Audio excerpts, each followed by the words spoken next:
प्रिय दर्शकों, आज की कहानी एक ऐसे गांव की है जहां हर शाम एक अजीब सन्नाटा उतरता है। गांव के बाहर एक पुराना मंदिर है और उस मंदिर के अंदर एक अंधेरा कुआं। कई लोग कहते हैं कि उस कुएं में एक खजाना छुपा है, पर यह खजाना सामान्य सोने चांदी का नहीं है। यह खजाना एक आत्मा की शांति का है। और यह कहानी है स्वर्णलेखा, चक्रधर और कैलासिनी की, और उस खजाने की जो उन्हें प्यार और बदले की आग में जला देगा। स्वर्णलेखा, चक्रधर और कैलासिनी बचपन से साथ थे। उनकी दोस्ती इतनी गहरी थी कि गांव वाले उन्हें एक ही कहानी का हिस्सा मानते थे। पर एक दिन गांव में एक रहस्यमयी व्यक्ति आया, रुद्र। रुद्र के पास एक पुराना नक्शा था जिस पर लिखा था काली कुएं का खजाना। रुद्र ने गांव वालों से कहा, इस खजाने में ऐसी शक्ति है कि कोई भी अपनी इच्छा पूरी कर सकता है। गांव के लोग डर गए, क्योंकि जहां शक्ति होती है वहां लालच और भय भी होता है। लेकिन स्वर्णलेखा को उस खजाने की सच्चाई जानने की जिज्ञासा हुई। कैलासिनी ने कहा, मैं नहीं चाहती कि तुम इस खजाने के पीछे जाओ। खजाना कभी खुशियां नहीं लाता। चक्रधर ने कहा, अगर खजाना सच में शक्तिशाली है तो हम उसे गांव के लिए इस्तेमाल कर सकते हैं। स्वर्णलेखा ने कहा, हम उसे गलत हाथों में नहीं जाने देंगे।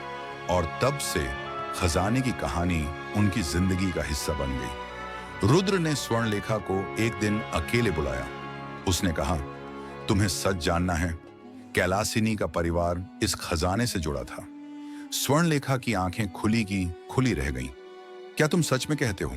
रुद्र ने कहा, हां, कैलासिनी के परिवार को उस खजाने की वजह से मारा गया था और अब तुम उसे बचाने की कोशिश कर रहे हो, पर तुम खुद उसे फिर से उसी दर्द में फंसा रहे हो। स्वर्णलेखा का दिल धड़क उठा।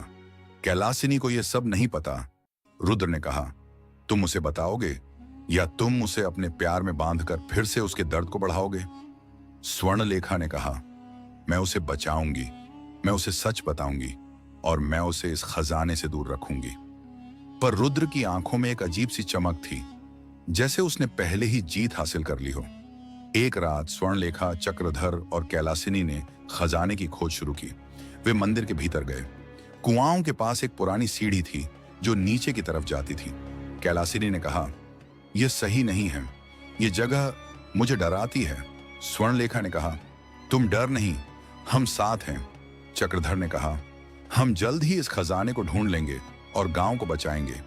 वे नीचे उतरे और तभी एक आवाज गूंजी, जो खजाना ढूंढेगा उसे अपनी सबसे बड़ी कीमत चुकानी पड़ेगी। कैलासिनी ने कहा, यह आवाज मुझे मेरी मां की आवाज जैसी लग रही है। स्वर्णलेखा ने कहा, यह सिर्फ भ्रम है, हम आगे बढ़ते हैं।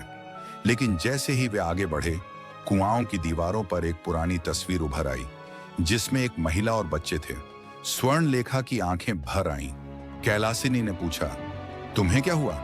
स्वर्णलेखा ने कहा, यह वही महिला है जिसने मुझे बचाया था। यह वही जगह है जहां मेरा परिवार बचा था और फिर खो गया। कैलासिनी की आंखों में आश्चर्य और दर्द था। तो यह जगह तुम्हारे परिवार से जुड़ी है? स्वर्णलेखा ने कहा, हां, और इस खजाने में सिर्फ सोना नहीं है, इसमें हमारी यादें हैं, और अगर हम इसे निकालेंगे तो हमें हमारी यादों का दाम चुकाना होगा। कैलासिनी ने धीरे से कहा, मैं नहीं चाहती कि तुम अपनी यादें खो दो। स्वर्णलेखा ने कहा, मैं तुम्हें खोने से ज्यादा डरती हूं। और उसी समय रुद्र ने अपनी हंसी के साथ वहां आकर कहा, अब तुम समझ गए कि खजाना क्या है। रुद्र ने कहा, यह खजाना सिर्फ धन नहीं है, यह अधूरी दुआ है। जिसने भी इसे पाया उसने अपने सबसे बड़े प्यार को खो दिया। कैलासिनी ने कहा, तुम क्या चाहते हो? रुद्र ने कहा, मैं चाहता हूं कि स्वर्णलेखा और चक्रधर एक दूसरे से अलग हो जाएं, क्योंकि उनके प्यार में जो शक्ति है वही मेरी कमजोरी है। स्वर्णलेखा ने कहा, हम तुम्हें रोकेंगे। रुद्र ने कहा, तुम रोक नहीं सकते, क्योंकि खजाना अब तुम्हारे भीतर है। कैलासिनी ने कहा, क्या तुमने इसे पहले भी इस्तेमाल किया है? रुद्र ने कहा, हां, मैंने इसे अपनी आत्मा को मजबूत करने के लिए इस्तेमाल किया और अब मैं इसे तुमसे छीन लूंगा। चक्रधर ने कहा, तुम नहीं कर पाओगे। रुद्र ने कहा, मैं करूंगा, क्योंकि तुमने मेरे परिवार को भी खोया है। स्वर्ण लेखा ने कहा, तुमने? कौन?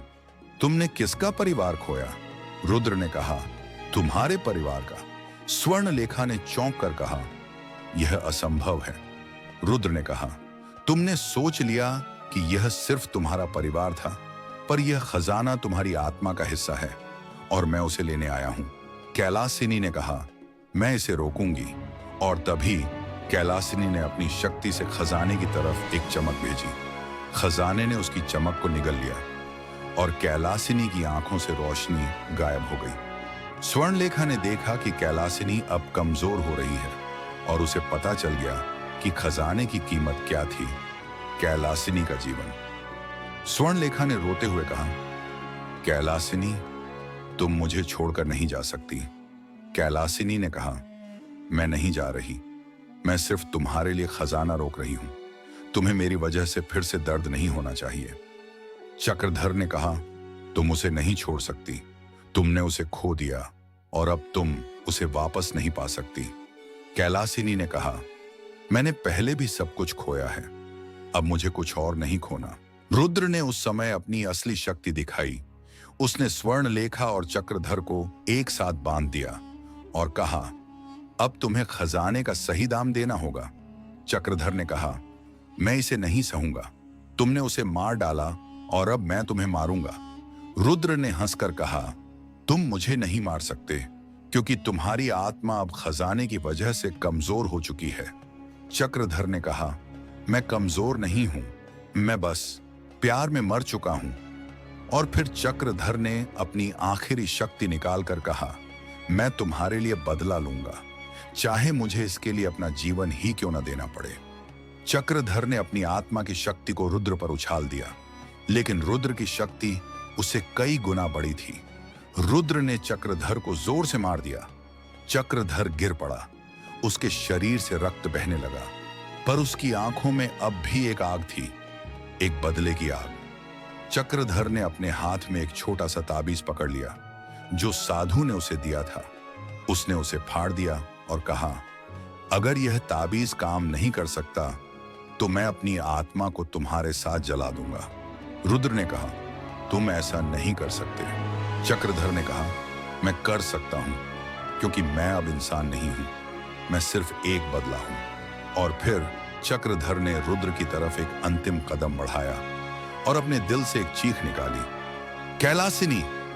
उस चीख में इतना दर्द था कि रुद्र की शक्ति हिल गई। कैलासिनी की आत्मा ने चक्रधर की चीख सुनी और एक बार फिर उसने अपनी शक्ति लौटाई। कैलासिनी ने अपनी आखिरी ऊर्जा से रुद्र के शरीर को घेर लिया और रुद्र की शक्ति अब टूटने लगी। रुद्र चीख उठा और वह गिर पड़ा, पर उसी समय चक्रधर भी गिर पड़ा। उसने अपना आखिरी दम खींचा और उसकी आखिरी आंखों में सिर्फ एक नाम था, स्वर्णलेखा। स्वर्णलेखा ने देखा कि चक्रधर की आत्मा निकल चुकी है और कैलासिनी भी अपनी आखिरी सांस ले चुकी थी। वह बेहोश होकर जमीन पर गिर गई। जब वह होश में आई तो उसके सामने सिर्फ खजाने की चमक बची थी, लेकिन खजाना अब खाली था क्योंकि खजाने की असली कीमत, दो आत्माओं की कीमत, अब चुका दी गई थी। स्वर्णलेखा ने रोते हुए कहा, मैंने क्या खोया? माता सुमन देवी ने कहा, तुमने प्यार को खोया, पर तुमने उसे बचाने के लिए भी सब कुछ दिया। स्वर्णलेखा ने कहा, मुझे अब जीवन क्या रहेगा? माता ने कहा, तुम्हारे अंदर अभी भी एक कहानी है, कैलासिनी की कहानी और चक्रधर की कहानी। तुम्हें उन्हें याद रखना है ताकि उनकी आत्माएं शांति पाए। स्वर्णलेखा ने खजाने की तरफ देखा और उसके भीतर एक नई समझ आई। कुछ खजाने सिर्फ सोना नहीं होते, कुछ खजाने प्यार की यादें होते हैं और उनकी कीमत इंसान की जिंदगी होती है।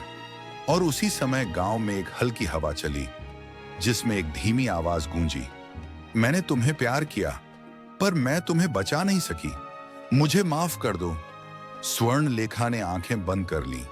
उसने कहा, मैं तुम्हें माफ कर देती हूं कैलासिनी, और मैं तुम्हें कभी नहीं भूलूंगी।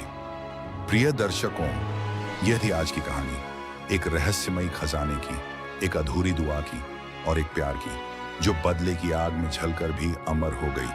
अगर आपको यह कहानी पसंद आई हो तो वीडियो को लाइक करें, हमारे चैनल को सब्सक्राइब करें और इसे अपने दोस्तों और परिवार के साथ शेयर करें। कमेंट में बताइए कि अगली कहानी किस विषय पर हो और आप हमें किस प्रदेश से सुन रहे हैं। आपका प्यार ही हमारी सबसे बड़ी ताकत है। धन्यवाद। मिलते हैं अगली कहानी में।